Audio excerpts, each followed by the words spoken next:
Sa mundo ng showbiz, may mga tambalang hindi mo inaasahan. Pero kapag nagsama, parang kidlat, bigla, maliwanag, at hindi mo mababaliwala. Ganito ang nangyari nang pumasok sa eksena si Eman Bacosa. Batang boksingerong minahal ng social media. At nag-cruise ang landas niya sa isa sa pinaka-stable at pinagkakatiwalaang young superstars ngayon, si Jillian Ward. Hindi sila love team, wala silang proyekto na magkasama. Ngunit sa kabila nito, tila ba sila ang pinaka-pinag-uusapang tambalan sa buong Pilipinas? Isang simpleng ngiti, isang yakap, at ilang segundo lamang ng video ang sapat para magbago ang ihip ng hangin sa showbiz.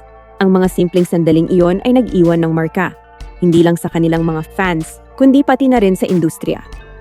Grabe, ganito pala kahalaga sina Eman at Jillian, hindi dahil sa buzz or social media hype, kundi dahil sa natural nilang karisma at koneksyon sa bawat eksena. Kung gusto mong mas malalim na malaman ang mga kwento, behind-the-scenes moments, at ang kabuuang phenomenon na ito sa showbiz, huwag kalimutang i-like, share, at subscribe sa Flora Entertainment, ang tahanan ng pinakamalalim na showbiz narratives sa YouTube. Hindi inakala ng sino man, fan, reporter, or showbiz insider, na isang simpleng gabi ay magbabago sa public image ni Eman Bacosa at Jillian Ward. Walang press release, walang teaser, walang official announcement. Isang black carpet premiere lang ng Gabi ng Lagim, the movie. At doon, parang hinawakan ng tadhana ang spotlight at itinapat sa dalawa. Pagdating ni Eman, halatang kabado, nakatungo, nangingiti, halos hindi alam kung saan lulugar. Noon, sino ba siya sa mata ng publiko? Isang undefeated young boxer, promising, tahimik, at hindi pa sanay sa masalimuot na mundo ng showbiz. Ngunit sa gabing iyon, may isang taong nagbigay dahilan para lumiwanag ang buong eksena. Jillian Ward, ang primetime princess, composed, elegant, at laging handa. Nang makita sila, literal na tumigil ang paligid. Nag-eye contact sila, isang ngiti na para bang may sariling kwento. At ang pinaka-di inaasahan, isang yakap, hindi scripted, hindi pilit, hindi promo. Isang yakap na nagpa-trending sa buong Pilipinas. Mula sa simpleng greeting, umakyat sa hug, tapos sa hand-heart pose na nagpaulanan ng kilig sa social media. Para kay Eman, iyon ang patunay na hindi lang siya bagong muka. Para kay Jillian, iyon ang sandaling ipinakita niya na kaya niyang kilalanin at pahalagahan ang isang taong kabado pero totoo. Sa pagitan nila, isang simpleng eksena lang ang nangyari. Pero para sa mga fan at industry watchers, ito ang spark na nagbukas ng tanong. Bakit parang may kakaiba at bakit parang importante ito? Hindi lang sa kanila, kundi sa buong showbiz? Maraming artista ang nagtatangkang magkaroon ng moment. Yung eksenang magpapaingay sa fans, magpapakilala sa publiko, at magpapahinto sa timeline ng lahat. Pero bihirang-bihira ang nakakakuha nito ng walang orchestrated promo, walang marketing push, at lalo na, walang love team machinery sa likod. Kaya ang nangyari kina Eman Bacosa at Jillian Ward ay tunay na kakaiba. At dito nagsimulang mapansin ng industriya ang kanilang halaga. Una, si Jillian. Isang established star, lumaki sa harap ng camera, may pangalan at kredibilidad at sariling fanbase. Sanay ang publiko na makitang composed siya. Maayos, polite, professional. Ngunit sa moment nila ni Eman, ibang Jillian ang nakita ng lahat. Genuine, walang arte, nagpapakita ng totoong kilig at appreciation kahit bagong kakilala pa lamang si Eman. Sa isang industriya kung saan madalas scripted ang sweetness, refreshing ang ganitong pagiging totoo. Pangalawa, si Eman. Sa loob ng isang iglap, ang batang boksingerong kilala sa skills at humility ay nakita ng publiko bilang higit pa sa atleta. Nakita nila ang character, ang awkward pero sincere na pagngiti, ang pagiging starstruck, at ang respeto niya kay Jillian. Hindi siya gumimik, hindi nagpa-cute, natural lang. At doon siya lalo minahal. Pangatlo, ang industriya mismo. Natural attraction ang tawag ng mga showbiz analyst dito. Walang script, walang agenda. Pero may chemistry na nakikita ng viewers. Kaya mahalaga sila hindi dahil sila ang pinush na tambalan, kundi dahil sila mismo ang lumikha ng moment, kahit hindi sinasadya. Sa isang market na sawa na sa manufactured love teams at pilit na pakilig, ang raw, uncontrollable, at natural na sandali ni Eman at Jillian ang nagpapaalala kung bakit nabubuhay pa rin ang showbiz. Dahil may mga kwentong hindi mo kayang i-stage. Pagkatapos ng premiere night, hindi na kailangang hintayin ng media para gumawa ng balita. Ang mga tao mismo ang nag-viral para kina Eman Bacosa at Jillian Ward. Isang video ng yakap, isang clip ng sabay nilang pagngiti, ilang segundo lang, pero sapat para maging usap-usapan sa buong Pilipinas. Sa TikTok, kumalat ang edits na parang official love team na nila. May slow-mo, may music, may shipping comments. At lahat ng iyon, ginawa ng mga fans, hindi ng management, hindi ng network, at hindi ng PR team. Organic, pure, walang halong agenda.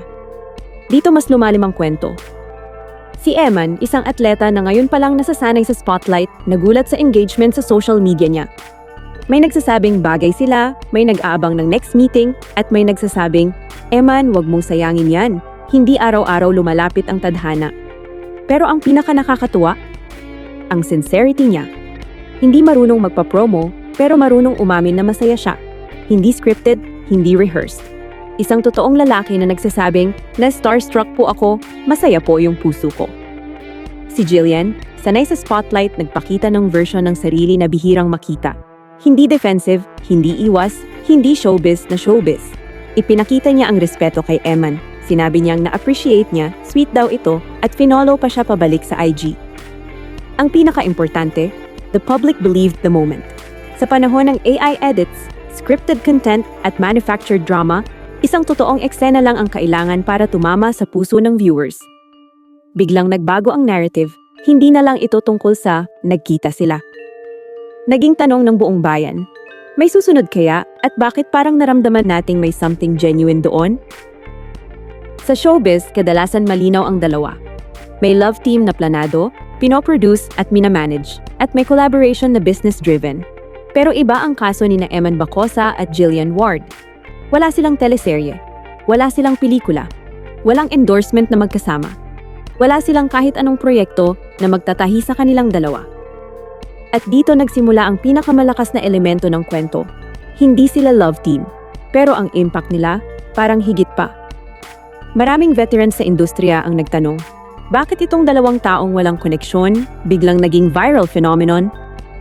Simple, authenticity beats formula. Si Jillian, established star.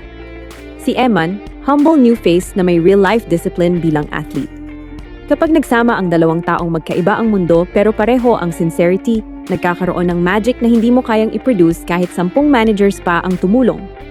Ikalawang bagong hangin sa showbiz. Sa dami ng breakups, iskandalo at scripted pakilig sa industriya, parang nauubos na ang genuine moments. Kaya nang makita ng tao ang simplicity ni na Eman at Jillian, nagkaroon ng relief ang publiko. Something pure, something wholesome, something real. Sa isang panahon na puro ingay ang trending, sila yung tahimik pero ramdam. Ang epekto kay Jillian. Mas lalo siyang napaspotlight pero hindi bilang artista sa primetime, kundi bilang tunay na tao na marunong mag-appreciate. Ganitong level ng openness, bihira sa artista at mas bihira sa mas bata. Nagkaroon siya ng bagong dimension bilang celebrity, someone relatable, authentic, and grounded. Ang epekto kay Eman, ito ang biggest breakthrough ng career niya. Dati, boxer. Ngayon, boxer-actor public figure na may sariling aura na tinatawag ng fans. Ang first interaction niya kay Jillian ang literal na nagbukas ng pintuan ng showbiz at maging ang Sparkle GMA ay mukhang nakita ang potential na iyon. Sa TikTok, Instagram, at Facebook, hindi na siya Eman the Boxer, kundi Eman na sincere, gentleman, at unfiltered. Ang tanong ng ikalimang daliri ng publiko. Dahil wala silang love team machinery, dahil wala silang agenda, mas lalo silang nagmukhang possible. Hindi scripted, hindi pilit, hindi promo. Kaya ang tanong ng lahat ngayon ay hindi. Fake ba yan? Kundi, kung ganito ka natural ang unang pagkikita, paano pa kaya kung magkaroon ng pangalawa? Kapag ang isang moment ay aksidente, cute lang. Kapag ito ay organic, interesting. Pero kapag ang buong bansa ay hindi makalimot, may ibig sabihin niyon. Sa kaso ni na Eman Bacosa at Jillian Ward, isang tanong ang hindi mawala sa isip ng publiko, may kasunod pa kaya? Hindi ito simpleng curiosity, hindi ito simpleng kilig. Ito ay tanong na nagmumula sa dalawang mundo na biglang nagdugtong. Showbiz at sports, artista at atleta, established star at rising personality. At kung tutuusin, bihira ang ganitong storyline. Ang pwede pang mangyari, kung magkikita ulit sila, hindi na ito aksidente, magiging choice na. Sa showbiz, mas malakas ang choice kaysa sa chance.